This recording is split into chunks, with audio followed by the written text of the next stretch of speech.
Welcome. I'm Kinetic Symphony. I hunt down and report on mysterious and weird, true stories, from glitches to the paranormal. This is my channel's weekly compendium, ending Monday, April 11th, 2022. Case file number 581, written by Anonymous. I've never heard a voice like this. Okay, I still don't understand what happened. I don't drink or do drugs or take any medications. I don't have any hallucinations. A few weeks ago, I was in the kitchen. Suddenly, I hear some guy say in a very loud voice, "Hey, hi, hello." I look around, but there's no one. I can't find the source of the voice. At first, I thought it was my uncle. But the voice doesn't stop. He then says, "Just turn off the light." I stand there confused by who is speaking. Then he tells me again to turn off the light. I don't do anything and the voice stops. I just went back to my room. Now, our neighbor's house is very close to us, so we hear their voices all the time. But it sounded like there was someone in the kitchen with me. Our kitchen only has one window on the outside that is near the ceiling. But if someone were to peek into that, they would have to climb on the roof of our house because our kitchen is on the second floor. But wouldn't it be strange to climb on the roof of someone's house and tell them to turn off the light? It could be my neighbors, but I'd recognize their voices. My mom was in the other room and was sleeping. She didn't hear anything. Another thing is that it was more than 10 p.m. at night. Most likely explanation is that the voice was coming from my neighbor's home. I am still confused about what happened. I haven't experienced anything like this before. Case notes, file number 581. Okay, I see two possibilities. Either it was some form of prank by your neighbors, or perhaps a friend. They climbed onto your roof to simulate a creepy voice from no known source, muttering nonsense. Thing is, I don't see this as very likely because the whole point of a prank is to get people's reactions, and for them to know they were pranked. To leave someone in a perpetual state of confusion would just be cruel, not a prank. The other possibility is something I've pondered on a bit lately.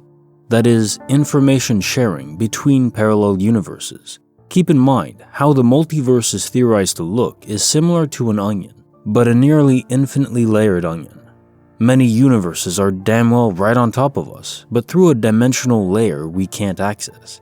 Still, effectively right there in a physical distance sense, on top of us. So what if occasionally, where the membranes between universes is thin, information can easily pass through? Our voices, which are nothing but sound, molecules in the atmosphere vibrating in a specific order, and at specific frequencies. In this case, a man's voice in the same kitchen, but a different universe, may be telling his kid to turn off the light. It's cool to think about and could potentially even explain some ghost sightings or paranormal sounds. Case file number 582, written by Andy Chamomile. She wasn't my Morgan.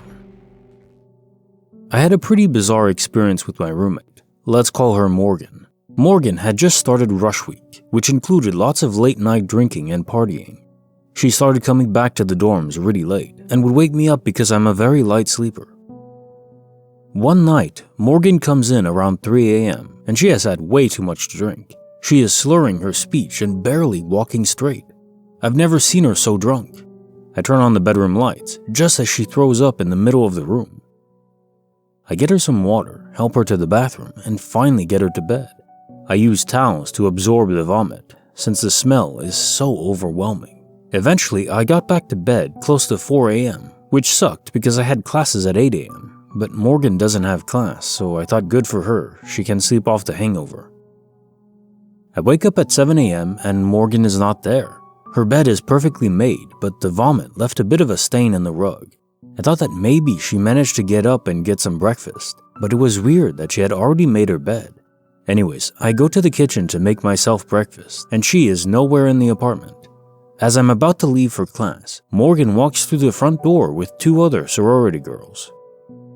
They are making a ruckus, talking about how they spent all night partying. She apologizes to me for not coming back to the dorms and hopes that I wasn't too worried that she didn't come back all night. I was flabbergasted and kind of pissed. I thought she was playing a prank. I told her, "What in the world are you talking about? You came home last night in a drunken mess. You threw up. I took care of you and put you to sleep." She and the other 2 girls were adamant that Morgan never came back to the dorms. I showed her the vomit stain and the towels I used to clean up the vomit that she needed to wash herself for making such a mess. They denied everything, even showing me a crappy cell phone video of them partying at around 4 a.m. I had spent the previous night studying. I did not consume any alcohol or drugs, and I swear that the girl that came into my dorm last night was Morgan. But she pretty much had an alibi that wasn't her. Our university was very strict about room keys, and we each had exactly 1 keycard to come into our apartment.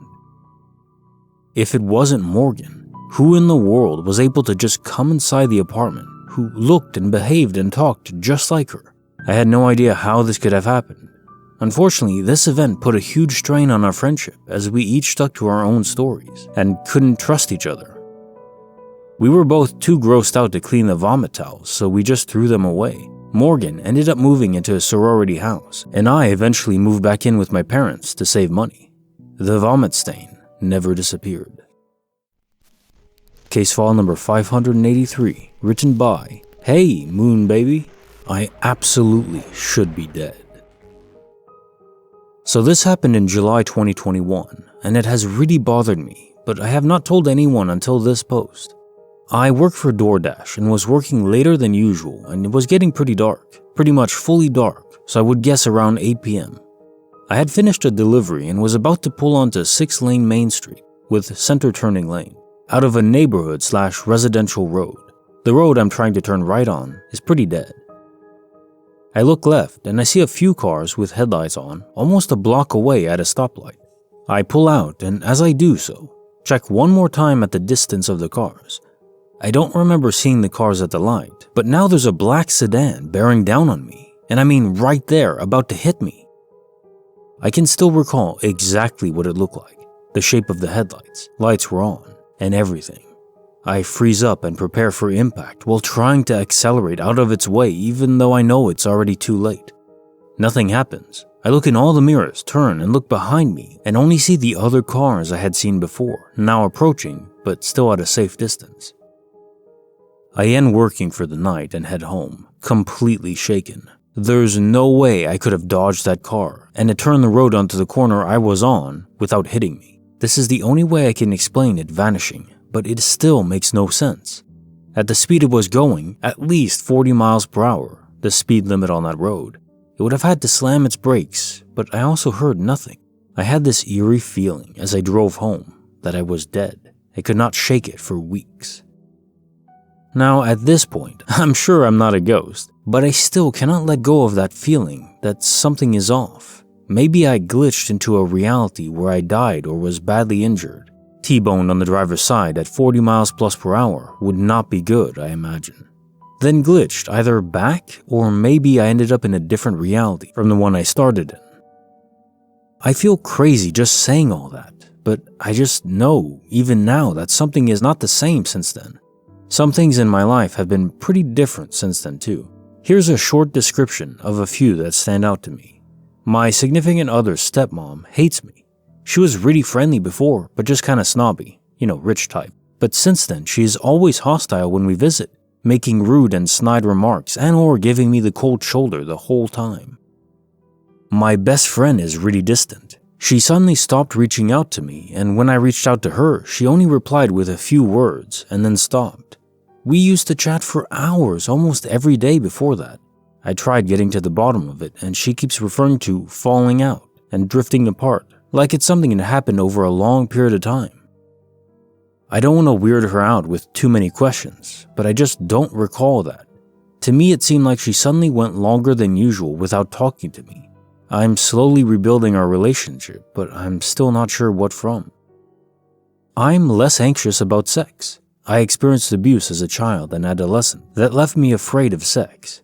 Suddenly, I'm just able to do it and enjoy it far easier with my significant other than before. We rarely had sex, barely once a month before this, and now I can do it much more regularly without the difficult mental struggle that came before.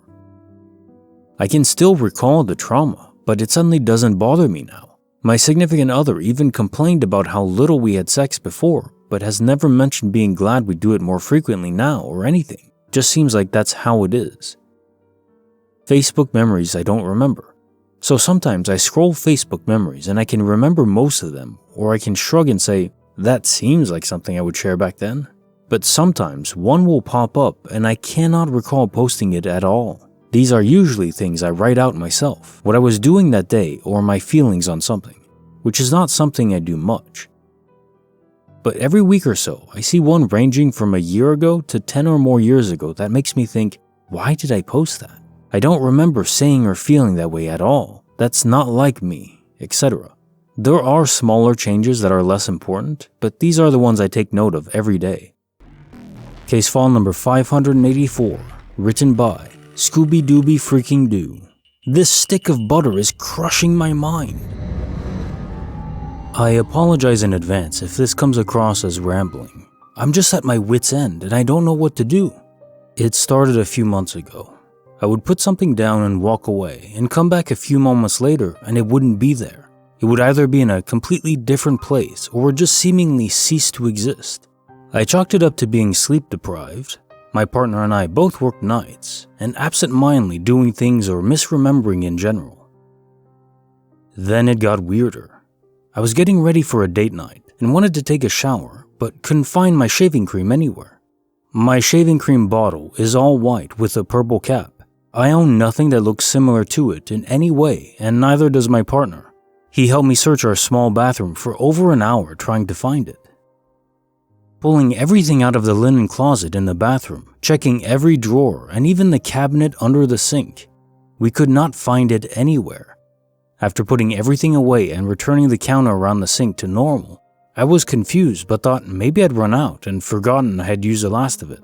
My partner leaves the bathroom, closing the door behind him as I hop in the shower. After 20 minutes, I finish up and get out, only to find the shaving cream is sitting in the middle of our pink sink. I called for my partner and he was just as confused as I was. We argued for a few minutes because I thought he was messing with me, but he was insistent he hadn't snuck back in during my shower to place it in the sink and was genuinely upset I thought he would mess with me like that. I apologized and we moved on from it, but it still bothered me when I would think about it. Fast forward a month and on Saturday, he heads to work like normal. I start to get hungry and decide to make French toast. I get everything set up and ready, pulling out a plate and putting my slices of bread on it before whipping together the eggs and milk, getting my pan and spatula ready. I pull the butter out of the fridge and place it on the counter next to the plate. Right before I turned the stove on, I felt nature's call and headed to the bathroom to pee really quick before continuing. Our dog follows me and is hanging out while I do my thing, and no more than 2 minutes later I'm back in the kitchen turning the stove on. I turn to grab the butter off the counter, and it's just gone. Not there. I tried not to jump to conclusions. I had checked the fridge 7 times. I checked the cabinets I had gone in to grab out what I needed to make the French toast. I even checked the trash can to see if I had accidentally tossed it out when I got rid of the eggshells. No sign of the missing butter. The cat has never stolen anything off the counter before, but I figured it was more of a rational explanation than the butter ceasing to exist. I went to see if she had smuggled it off and found her asleep on the couch, butter-free. I know the dog couldn't have taken it because she was with me the entire time I was out of the kitchen. I freaked out a bit, started messaging my friends in our group chat about what was going on, and one of them FaceTimed me to help me recheck everywhere in case I just wasn't seeing it. I ended up having a panic attack after 30 minutes of searching over this call with no sign of the butter. We retraced every step I had taken and even looked in the bathroom to see if I had brought it with me to pee. I cleaned up everything I had taken out and refused to go back in the kitchen out of fear of the butter reappearing somewhere I had already searched that my friend confirmed was butterless. It's been days now and I still haven't found the butter or even a wrapper to prove it existed. I tried to talk to my partner about it and he thought maybe it was carbon monoxide poisoning, but we checked our detector and it's working normally. So it doesn't appear to be that. I feel like I'm going crazy. Case notes, file number 584. Right, so disappearing object phenomena is a common occurrence, but this strikes me as much more than just an object disappearing here and there. It could be related, but if it is, it would be evidence that DOP isn't a force of nature, but an active and willed effect from other sentient entities in their own pocket dimension, taking stuff from us and sometimes returning it. It reminds me of the Schisms episode of TNG, where Riker is being abducted by aliens who inhabit another dimensional space, literally taking him and others from the ship at night, from their bedrooms. In your case, or in the case of all disappearing object phenomena, it's taking things, not people. Well, mostly not. Sometimes even people do disappear and come back, though in those cases the people don't report or remember anything odd happening, just a time loss event. Perhaps these entities are trying to study foreign objects, trying to determine how we live. Instead of mostly taking us against our will or knowledge, they take things to try and piece together what we're like. Either that or it's some type of poltergeist trying to torment your mind through disappearing butter. And if so, it seems to be working. Case file number 585, written by Godless Frey 11. This man knew everything about us. My partner and I are visiting Oakland, California. It's our first day in town. We're walking around, window shopping and checking out the area when a random man approaches us. "Hey, how's your visit going?" We assumed he was a homeless man just being kind, and with us being from the Midwest, it's probably not hard to tell we're not from the area. We respond with the generic, "Our day's been fine, thanks. And yours?" I can't remember the exact words said, but after answering, he stated that he met us yesterday. We laughed and said that wasn't possible. It's our first day in town. You must have confused us with someone else. He responded, "No, it was you too. You guys gave me an orange and we chatted for a few minutes." That definitely sounds like something we might do, but seriously, we only got into town today. It definitely wasn't us. The man then proceeded to tell my partner, "You're from Missouri. You were wearing a blue Kansas City shirt." He said a couple other things, but I was in shock, so I don't remember what he said after that. Anyways, this was accurate information. He has that exact shirt. He wasn't wearing it that day, but it was one that we wore all the time. We still, to this day, have no idea what that was. It makes my head hurt thinking about it. Bonus file, written by Mega ZX Retro. The most haunted house in all of England. I was born and grew up in a town called Shrewsbury in Shropshire, England. The town has a reputation of being one of the most haunted places in the world. The town is well over 1,000 years old. A lot of the ruins of old buildings remain, even in the town center. Everyone I know growing up had some sort of experience, haunted or otherwise, at some point in their lives. So getting to my most haunted experience that spans a number of years, these aren't my only experiences, but this is the one that has affected me the most. My grandparents have a house that all of the family, my mother and her siblings, grew up in.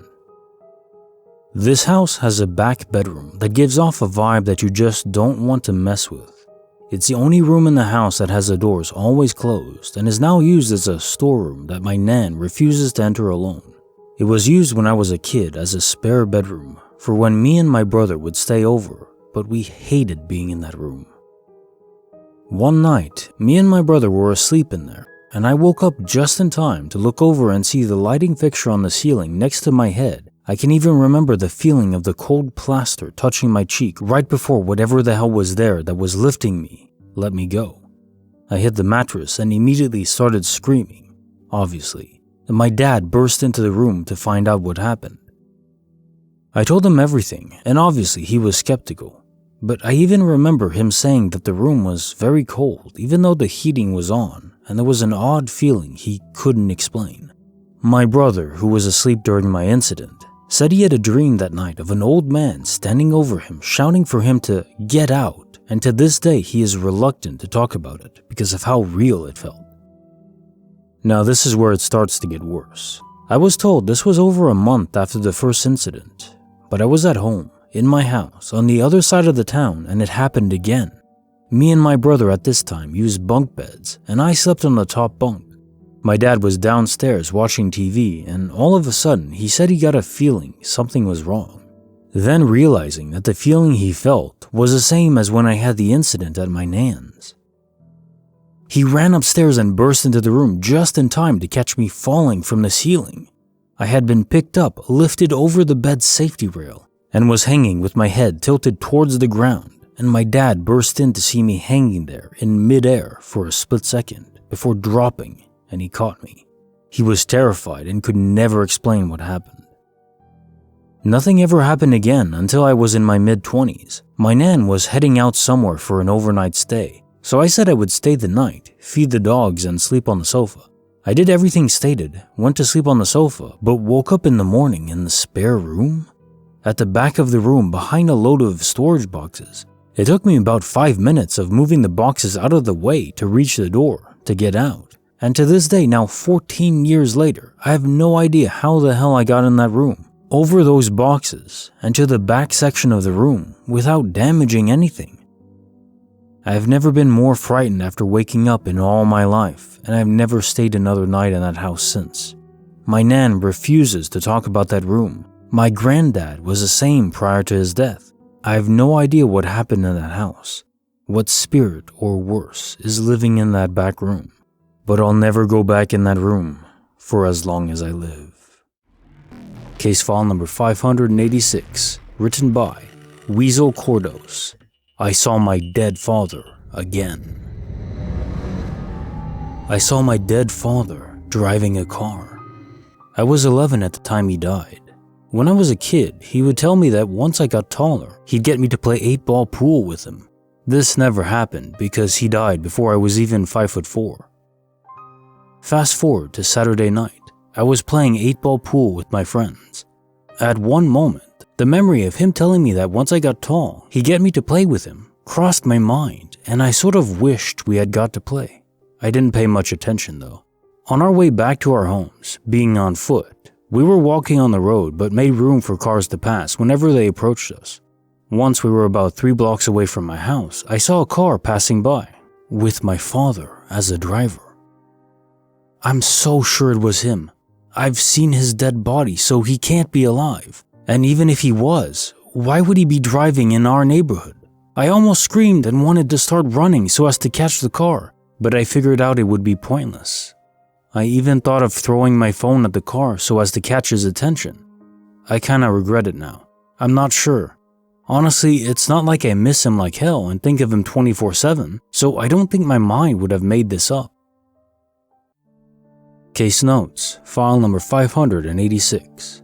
A lot of possibilities to unpack in this short story. First, you saw your dad's body, so him having faked his death for some reason is unlikely. Not entirely impossible though. There are stories of people faking their death through drugs or look-alike bodies at the funeral. For what though? To go through that much trouble? Maybe he was in witness protection, but for some reason could never come out of hiding even years or decades later? But he had to see his son regardless of the risks.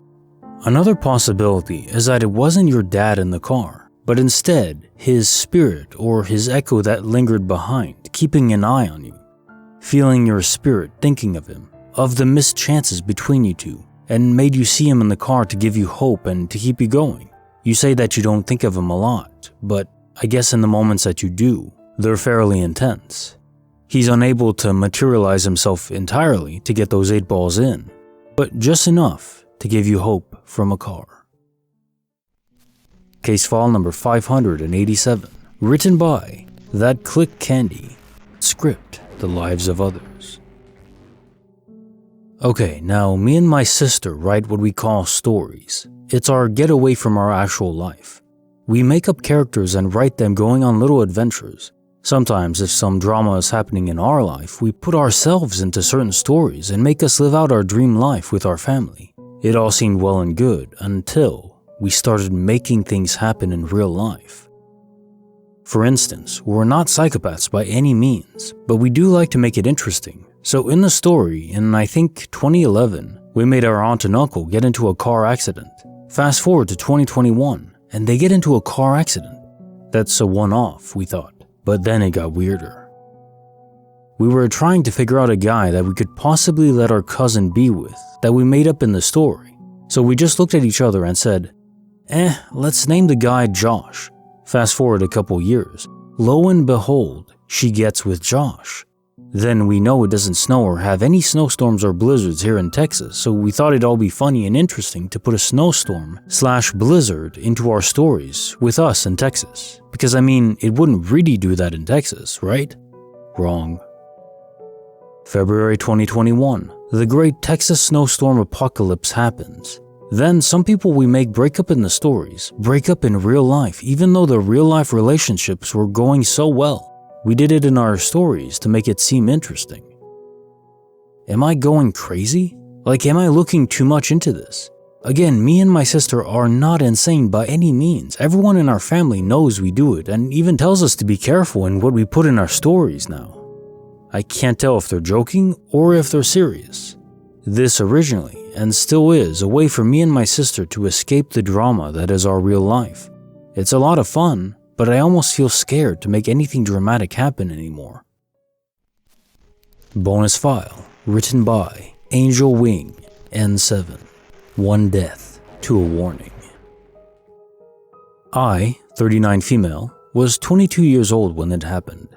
I can still remember the dream vividly. I was on a battlefield with a sword in one hand and holding a shield with my left hand. I was part of some army surrounded by soldiers like me, and we all started charging forward when we heard the buzzing of a horn of some sort. After taking a few steps, I look up and see a rain of arrows falling down on us. I raised my shield, but I was too late. I felt a horrible sting on my chest, and I fell down on my back. Everything started to go dim. I could still feel the arrow piercing me more as it swung back and forth, so I held the arrow stick and broke it. The piercing stopped, but I felt my mouth getting filled with blood. I saw a vision of my mom come and hold my hand. She was crying. Then it felt like all life just faded in my body and my eyes closed and everything went dark and silent. I woke up soaked. I didn't have any chest pains or any scars or bruises of any sort on my chest. All day I was agonized by the experience, but the effect of the dream eventually faded out. A few months after I had that dream, I had a bowel infection and was hospitalized due to severe fever and dehydration. There in the emergency room, as an intern was listening to my chest with a stethoscope, paused and asked me, "Do you have a coronary disease?" I said no. He said he heard a strange murmur and asked for further examination. They found out that there was a tear/hole in my heart septum, 3.5 centimeters in radius, and they got me an open heart surgery as soon as my bowel infection was healed. During my stay in the hospital, a lot of doctors and interns came to visit me. They asked me weird questions like if I had never been to a doctor's office or a hospital and clinic before. On the contrary, all of my childhood I was struggling with fever that came almost every 2 months. I was an addict in my teenage years, and I overdosed twice, one of which required strict heart monitorings as I had overdosed on stimulants. I was informed that almost all babies are born with that defect, but in most cases the body reconstructs the defected part of the septum by itself. And even if it doesn't, the radius of the defect does not exceed a few millimeters. They were so surprised how all of those doctors that had examined me so far could have missed such a huge defect in the heart. They told me that because of that hole in the septum, all the clean blood was going back to my lungs. They told me I should have experienced growth and physical activity issues like not being able to run, etc. That I should have been no taller than 150 centimeters, weighing less than 40 kilograms. And probably must have been dead or bound to bed by now. But there I was, 176 centimeters, 55 kilograms. I was in the school swimming and basketball team until my addiction started taking over control. I was constantly going into checkups before tournaments. All that drinking and smoking and substance abuse would have also had the worst effect on me. But there I was, hospitalized just because of eating a fruit that wasn't washed properly. I still think something like that can be possible. That I internalized that dream of maybe an alternate universe so deeply, and it was all related to my current state. What are your thoughts? Bonus file written by Judy 2016. The Man Out of Place by Time. This happened maybe 10 years ago when I was around 18, but I have never forgotten it. I lived in a semi-rural area growing up and was killing time driving down a back road by myself one afternoon. I was about to turn onto a dirt road where I like to drive sometimes since it was not well traveled. An old, abandoned shack sat right before the road I was turning onto, and so I was right in front of it when I was slowing to turn. Since I was on basically a leisure drive with nowhere to really be or go, I had been kind of zoned out. I don't know if that's why I didn't see him, but I didn't until I was right in front of the shack. There was an elderly man right beside the highway, like he was waiting for a ride. He was dressed in a gray suit that looked like it was from another era, wearing a fedora and holding a briefcase. We each saw each other, and he smiled and waved at me like he had been waiting for me. If he had been there the whole time, I would have had about 1/8 of a mile to spot him, and he was in the same area I would have been focusing on, so I have a hard time thinking I just didn't see him the whole time. He did not blend in, and there were no trees or anything to obscure my view of him. I was not really scared, but I was definitely confused. I picked up the pace and drove down the dirt road and made my way home by another path.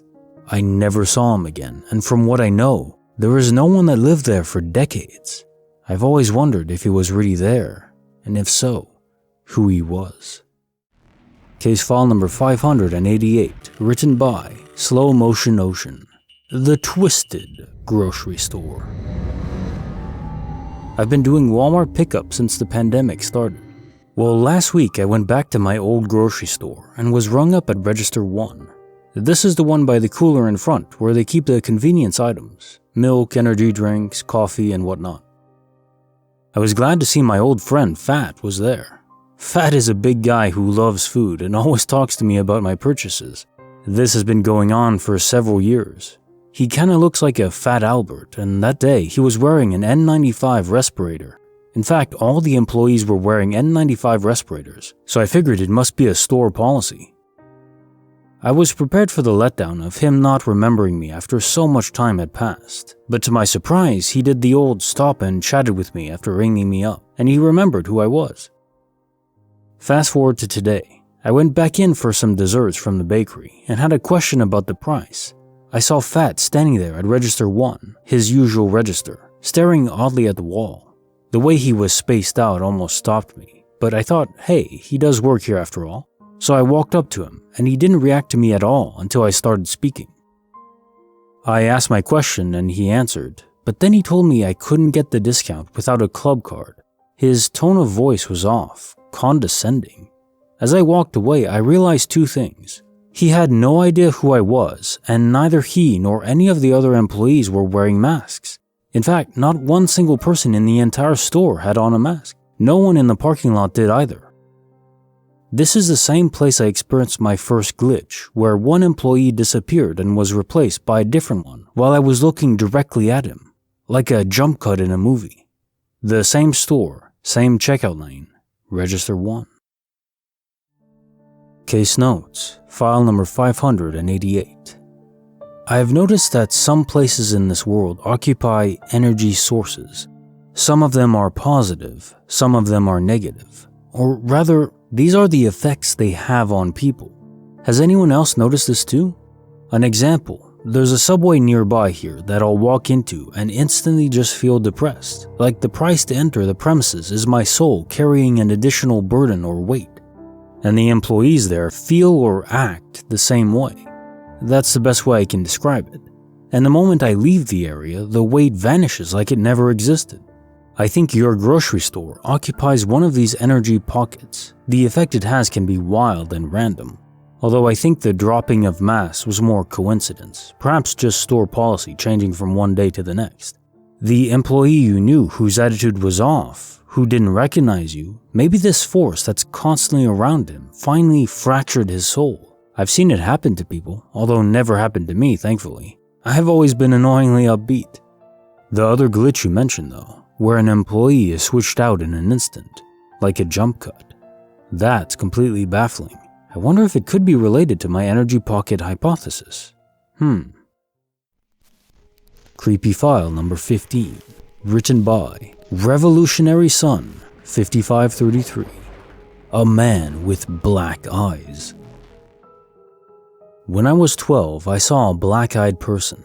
Not just dark eyes, but the kind of pitch black you see in horror movies where the entire eye is black, like in Supernatural. This was in 1995, before colored contacts were widely available. and I think they were like hundreds of dollars. So I've always found that explanation unlikely. It wasn't Halloween or anything. So I'm at a huge water park in my city in the wave pool. My friend and I were on a double inner tube just splashing around when we ended up in the middle of the giant pool, bumping into other tubers. I look up and a few feet away is this guy. He's about 25 and he's staring at me. Not just staring, but staring into my eyes, into my soul. It was a creepy stare, but not sexual or anything like that. It was just too intense. I couldn't look away for what felt like a long time. It felt like he knew what I was thinking. Definitely felt predatory in an animalistic way. I swear he had a small smirk on his face too. After what was probably only a few seconds, but felt much longer, I looked away and that was that. This is the interesting part, I think. Back then, I never talked about it or looked it up. The internet was new and I don't think I even had an email at that point. I don't think I told my friend or my parents. About 15 years later, I'm sitting at work and I remember this incident, so I decided to look it up online. I checked eye diseases and the only one that could be related to black eyes was saying that people afflicted by it generally couldn't be in the sun as it is too painful. I saw the black-eyed guy on a sunny day at a water park, so that was unlikely. I then found a site about black-eyed kids, but that sounded too made up. I did find a handful of similar stories though. I guess I'll never know for sure, but it sticks out as one of the creepiest things I've ever experienced. Bonus file, written by Temporary Ask 7225. I was 1 inch away from pulverizing his head on the white line. In the summer of 2016, I attended a graduation party in my hometown. At around 10 p.m., I decided to say my goodbyes and head down the mountain by myself. As I reached the summit of the mountain, my headlights illuminated a horrific scene to my right. A wrecked red sedan with the front window shattered and a man laying in front of the car. I steered quickly out of the way since his head was nearly on the white of my lane. A few feet away from the scene, I pulled off into the truck lane, put my hazards on, and stared in shock in my rearview mirror. A few seconds later, I see car lights coming my way, slowing down at the scene. I tried to wave them down, but it's dark, secluded, and I'm in shock. It was unsuccessful. They slow down, look at the scene, and hit the gas full speed down the mountain. After they passed me, my anxiety kicked in and I too fled the scene at full speed. I called my then boyfriend and didn't tell him what I saw. I needed to distract myself. About 8 minutes later, when I arrived home, I wake up my parents and waste no time getting everyone in the car to drive me up to the summit. In the meantime, we called the police. I didn't do this earlier because I was fresh out of high school and didn't know if I would have to stay at the scene, if I would be questioned, in trouble for being out so late and so young. In a nutshell, I panicked. By the time my parents and I make it back to the summit, there is nothing there. It was less than 20 minutes. I got out in shock, looked for broken glass from the windshield and any other signs that someone had been hurt there. Nothing. Now I'm freaking out because I look as if I'm hallucinating all of this. My parents called the police again and we left as the emergency services arrived. I've talked to a few people from my hometown and they told me they wouldn't be surprised if I saw something paranormal because of all the accidents that have happened there. I personally know a few people who have died driving on that road. The only other explanation I could think of was that it was some elaborate stage accident to lure someone out of their car, but the windshield was broken. His head was by the white line. If he wasn't already dead, he was placing himself in serious danger. The airbags were deployed and the car was smashed by a telephone pole. How could someone stage that and be gone in less than 20 minutes? Even if the wreck did just happen, how would that man have been able to walk away from the scene and not leave his car or any other evidence behind? I'm 95% sure I saw something supernatural, but I wanted to know your thoughts. Is it possible that I saw a fatal accident on its anniversary? This experience has never left me. And occasionally I still search for accident records at this spot, just hoping for an explanation. Bonus file written by Willie P. 2022. The skeleton with brown bones and ripped jeans. I had to have been only about 5 or 6, but I still think about it almost every other night. I'm 18 now. It was me, my mom, and my sister all sharing a bed together. We had all passed out, but in the middle of the night, my mom left the bed because who would want to share a bed with 2 children? This was a regular thing for her to do. At about 7 in the morning, while the whole house was still asleep, I opened my eyes to realize that I was all the way on the opposite side of the bed from where I fell asleep. I was up against my sister on the edge of this king-size bed. I went to roll over to get away from my sister when I locked eyes with it. He was sitting crisscrossed. He had brown bones, ripped jean shorts, and eyes in his skull. It was a skeleton. He was sitting right next to me, staring at me. I froze. The only thing I thought to myself to do was to close my eyes and roll back over. I couldn't believe what I saw until about 10 seconds later, when I could feel it crawling off the bed. So I stayed frozen. I stayed frozen for about an hour until I could hear my mom's voice from the other room. As soon as I heard her, I screamed because I knew she would immediately come and check on me. Then I knew I would be safe. After she came into the room, I explained everything to her. I told her she has to believe me. I really saw it. Since then, I haven't had any incidents remotely close to that. I've also told the story to a good amount of people. Most people say they believe me, but you can tell they don't.